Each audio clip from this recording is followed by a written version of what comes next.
Are you ready to create a life you crave? Let's spin that doom loop of negativity into an upward success cycle and start living lucky. Good morning. I'm Jana. I'm Jason. And we are living lucky. You are too. Procrastination. Procrastination. Put your to-do list to the test. I can never find the key that you're singing. I sing in multiple keys. And I'm the one that started the song. I'm like a whole piano. I've got all the keys. Procrastination.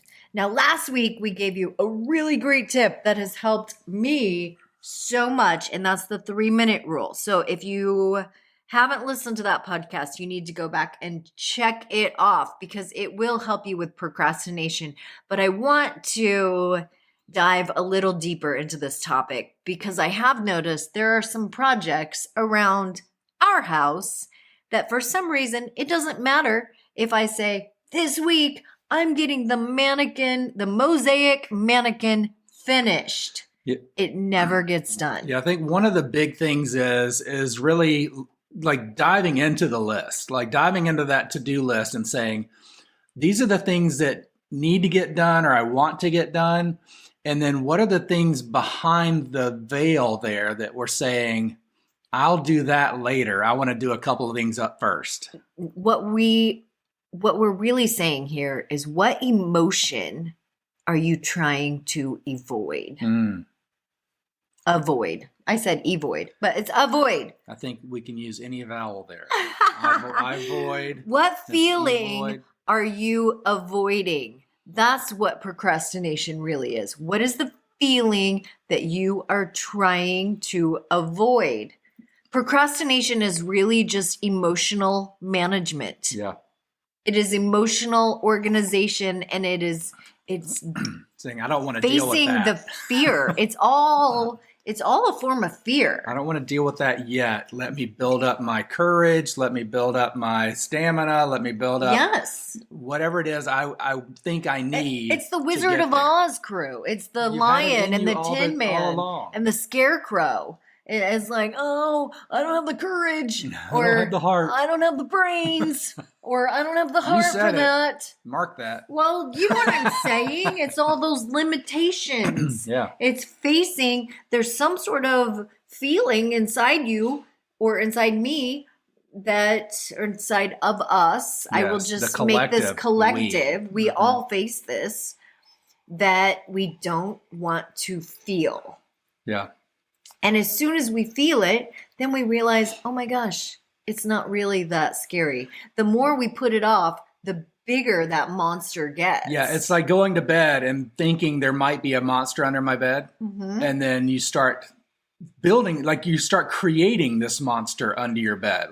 And eventually you're not going to put your feet out of the covers. You're not going to be able to fall asleep. You're going to be terrified in the bed. No, how many times and there's nothing under the bed. How many times did you have a term paper due?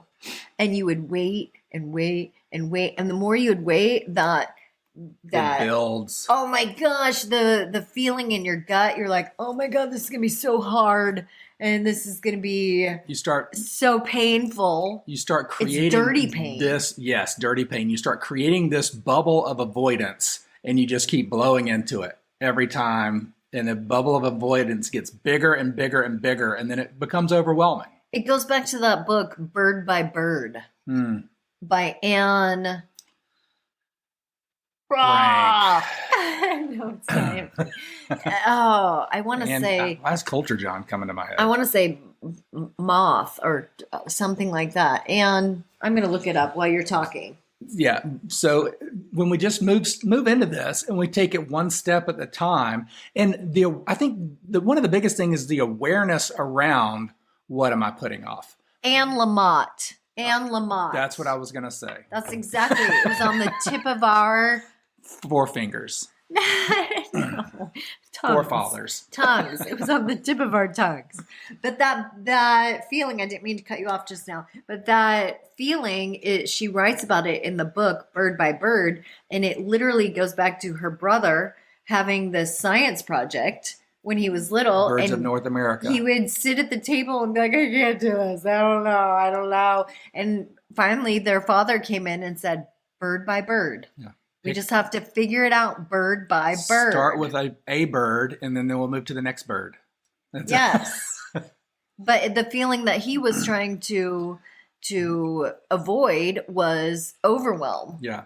There's so many birds. I don't know where to start. Yeah. I don't know. I don't know. You could literally category every single bird available that's possible if you just start with the first bird. Yeah. Okay, so enough about birds. Give it the bird.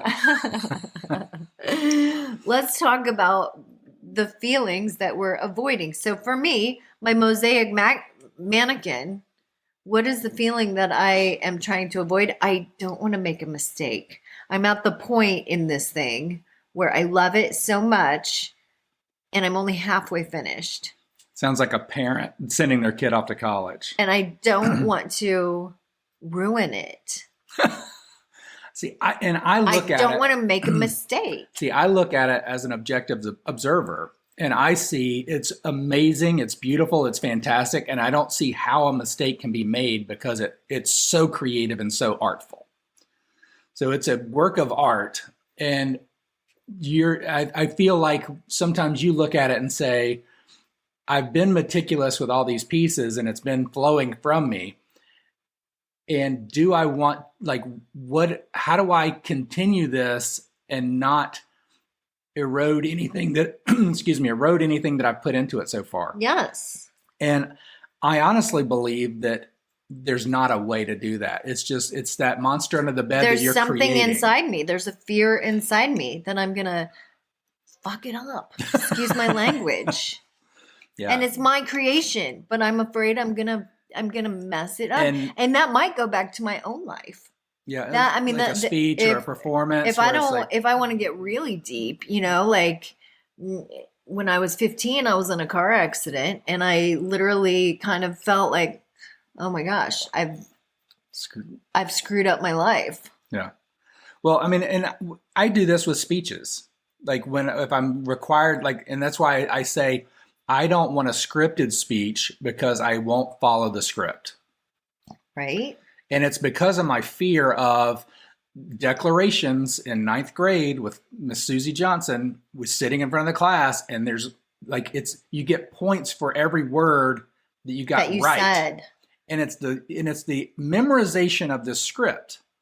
And I did not do, I knew the story, I could improv it. I could do all these, I could get the feeling and the language and all this, but the words were not precise. And when the words were not precise, then I felt that I'm failing. And then I also got the grade that proved that evidence, that gave me the evidence that I'm failing. And it was I will never speak. I will never do public speaking again. I feel like this podcast is really a way for Jason and I to work out our stuff, it's like therapy for us. Yeah. So thank you.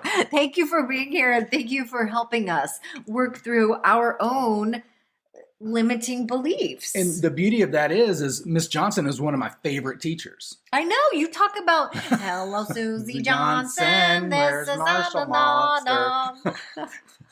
But she pushed me.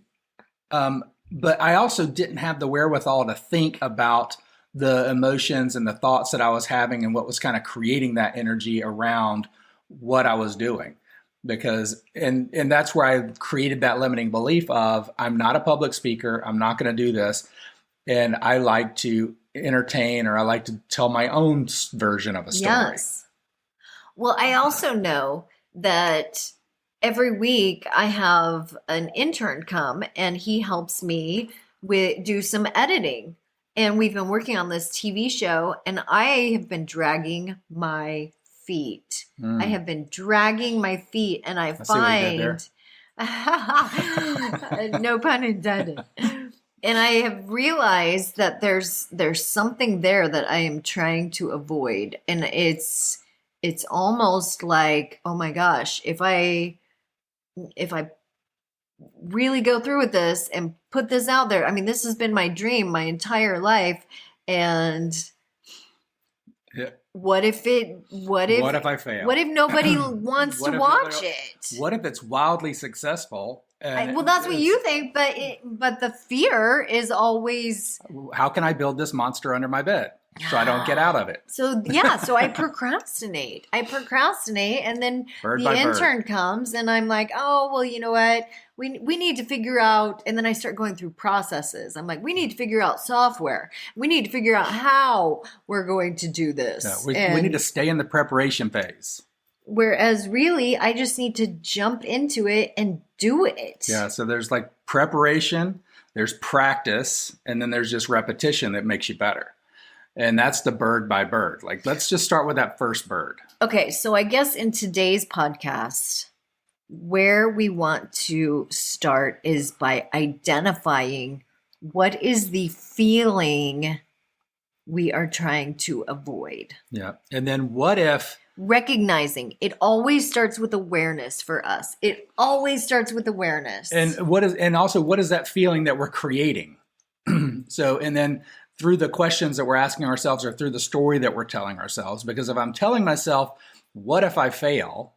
All I have to do is transfer that or transpose that question into the more empowering question is, what if I'm wildly successful? What if I'm wildly successful? So having that awareness of what's that feeling I'm trying to avoid. Which that can be scary too. Right. Maybe that should be our next podcast. Are you scared of success? Yeah, because then you may start putting these new monsters around your bed of, if I'm wildly successful, I'm going to be busier. And I already feel busy, or I'm going to have all these new requirements. I'm not going to have time for my family. I'm not going to have time for my dog. I'm not going to have time for my art or the things that I love. So we create these little monsters that tie us down and make us procrastinate instead of living into our fullness and our greatness. And really, I love that you brought in bird by bird. Yes. Because that goes back to the 3-minute rule that we talked about. Yes. And it also says it's just what's the next best step? And then what is the empowerment in my story that I'm telling myself? And then if I don't feel the empowerment, how do I just change the wording around in what I am telling myself or what I'm asking myself to create the empowerment so it gives me that faith and freedom to take the next step? Oh, that's so good. I know that I have, if you could see me in person, I literally have one of those Charlie Brown bubbles over my head going, light bulb, light bulb. I have had such a breakthrough in my thought process right now. Well, and I think that goes to kind of who you are. You're the growth person. You have a sprout in your hair that really signifies the thought pattern and the reminder, hey, I'm always growing. And if I'm growing, I need to be growing towards something. And what's my empowered state that moves me there? And that's huge. So I thank you all for being with us today. And procrastination, recognize the feeling. What is the feeling you are doing your best to avoid? yes, So ask yourself that question. And once you identify it, then start stepping into it. What is the next best step to feel the feeling? Yeah. And before you know it, you'll be feeling like you're living lucky. I love it. I love how you just tied that up. I'm going to bring living lucky back into it. You put a little into button into it. Thanks for joining us. Bye-bye. See you soon. If the idea of living lucky appeals to you, visit us at startlivinglucky.com.